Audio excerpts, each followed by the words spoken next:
7 سین بی سین. قسمت اول. همه جا برف نشسته. تا صبح میبارید. حالا کو تا این همه برف آب بشه. برفای مونتریال تا آخرای آوریل هم گاهی بر جا میمونن. ولی زمستون دیگه کمرش شکسته. برفای روی ایوون آب شده. روی پله ها یه لایه نازک هنوز هست. سطح خیابون پر از گل و شله. هنوز این همه برف گوشه و کنار کوچه و خیابون کپه شده. چقدر برای موندن سرسختی میکنن. هوای اتاق گرفته. لایه پنجره رو کمی باز کنم. چه سوزی میاد. تا کی به این آسمون تیره و هوای گرفته و پس مونده های برف و یخ زمستونی خیره بشم. کاش همونطور که آخرین باقی مونده های برف و یخ آب میشن و میرن، پس مونده های فکرای منجمد و خاطره های تلخم از لابلای ذهن و دلم کنده بشن و آزاد بشم. بهار کم کم میرسه. نوروز تو راهه. باشه. مگه قرار امسال چه فرقی با سالای قبل داشته باشه؟ اصلا نفهمیدم این سالا چطور گذشتن. مثل برق و باد. از کجاش میتونم به یاد بیارم؟ 48 سال. عمر زیادی باید باشه که این همه یاد و خاطره روی ذهنم سنگینی میکنه.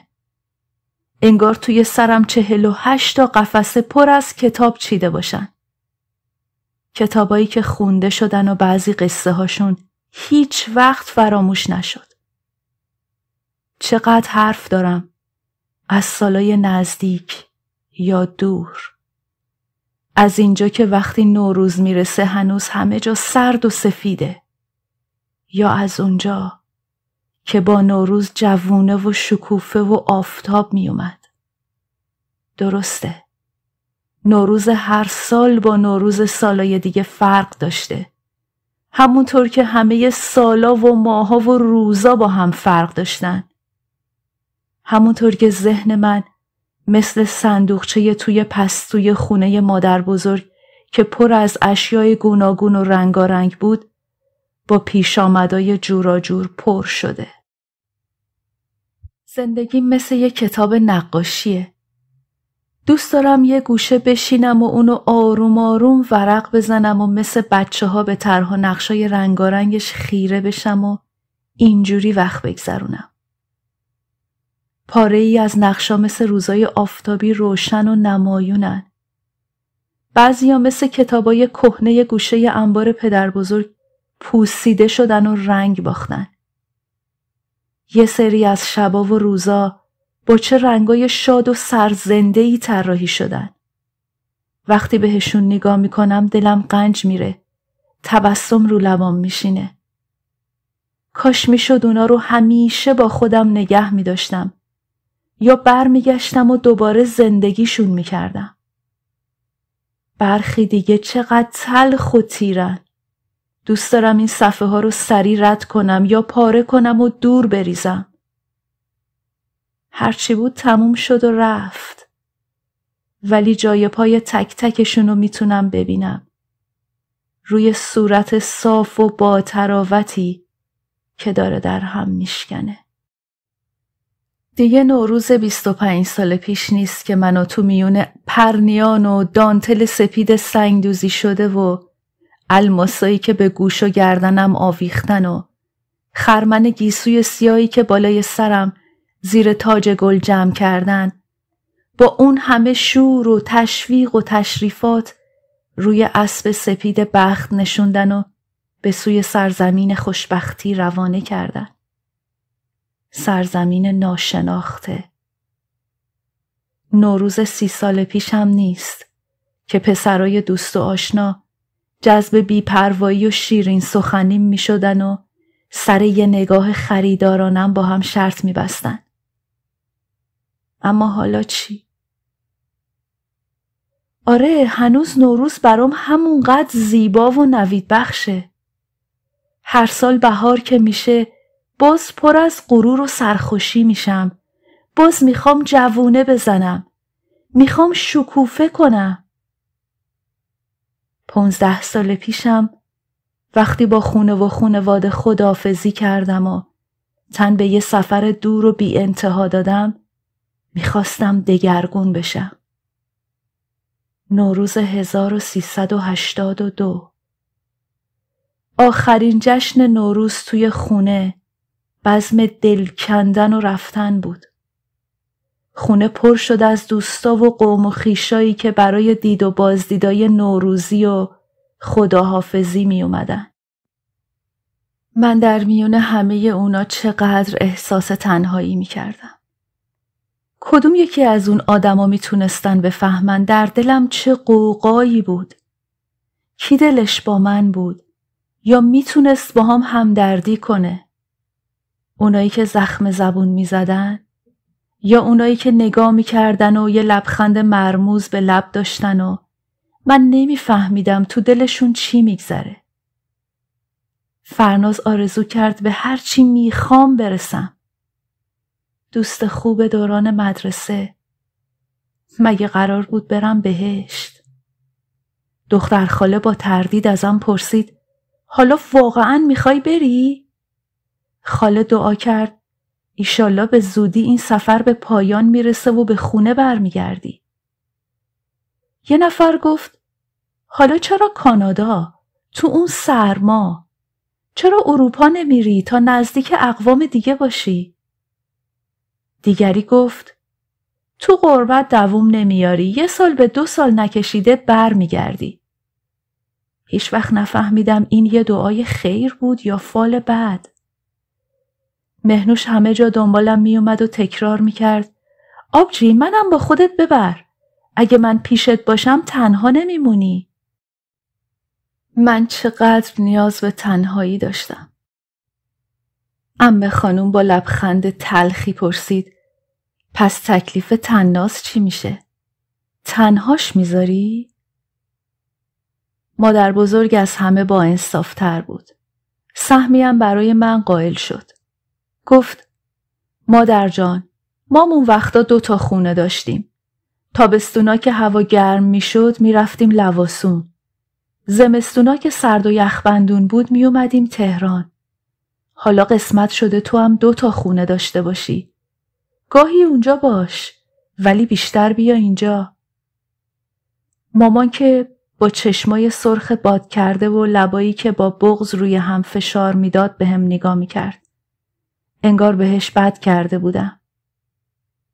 بابا مثل همیشه ساکت بود و سیگارشو پک میزد و به دور دستا خیره شده بود. ولی لبخند غمگین و مهربونش نشون میداد با اینکه از دوری دختر دلبندش دلگیره در دل براش کامروایی میخواد. جمشید و نزدیکاش که اصلاً به این مهمونی نیومدن. تناز کوچک من، عزیز دلم که باید برای همیشه پیش پدرش میموند. اصلاً چه فرقی میکرد؟ مگه وقتی که تو ایران بودم میتونستم همیشه و اونطوری که خودم میخواستم با دخترکم باشم؟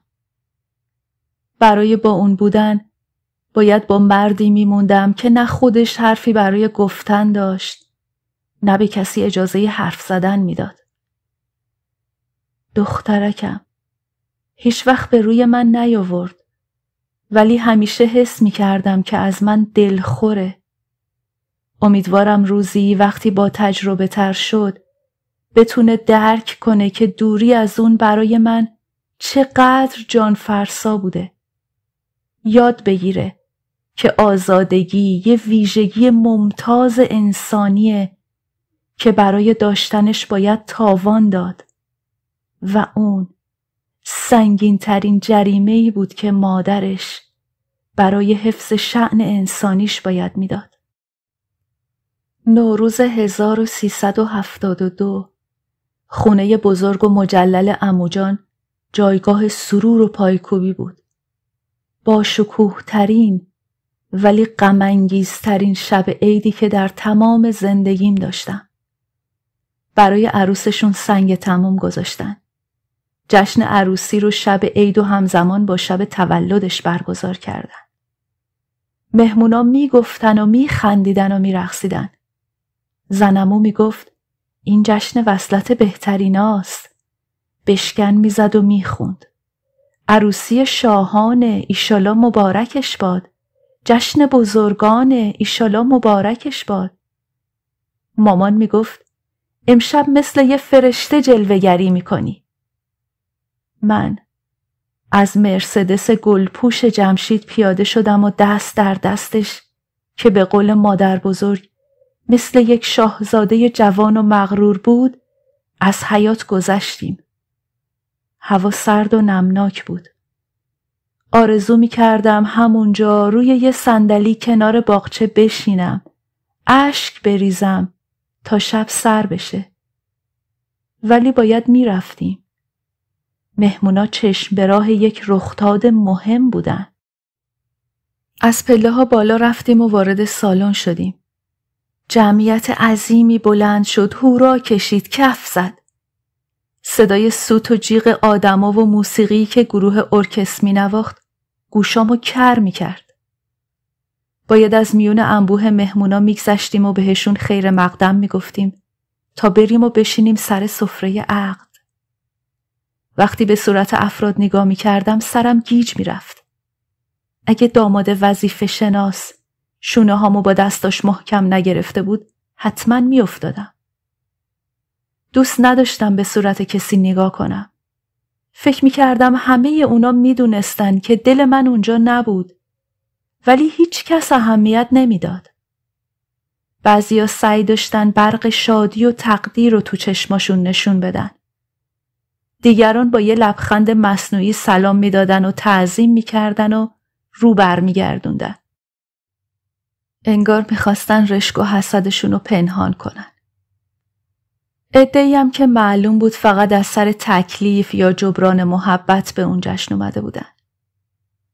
جمشید مثل یه سردار پیروز به داشته‌های خودش مباهات می‌ورزید. نفهمید یا براش مهم نبود که اون مراسم به نظر من چقدر مصنوعی و مثل یه دروغ بزرگ بود. همه اون تزیینات نفیس به نظرم حقیر و احمقانه می اومد. به هر جا که نگاه می کردم جای خالی یه چیز که باید بود ولی نبود آزارم می داد. سبدای بزرگ گلای گرون قیمت گل مرغ و مروارید و گل عسل هیچ رنگ و تراوتی نداشتن. روزای سرخ و سپید بی عطر و بو مثل گلای کاغذی مات به من نگاه می کردن. عروس و دامادی که روی طبقه پنجم کیک بزرگ وسط سالن ایستاده بودن انگار به هم دهنکجی می کردن. ای کاش می تونستم از اون هنگامه رهایی پیدا کنم و یه گوشه با خودم خلوت کنم. کاش این مهمونی شکوهمند و خسته کننده هرچی زودتر تموم می شد.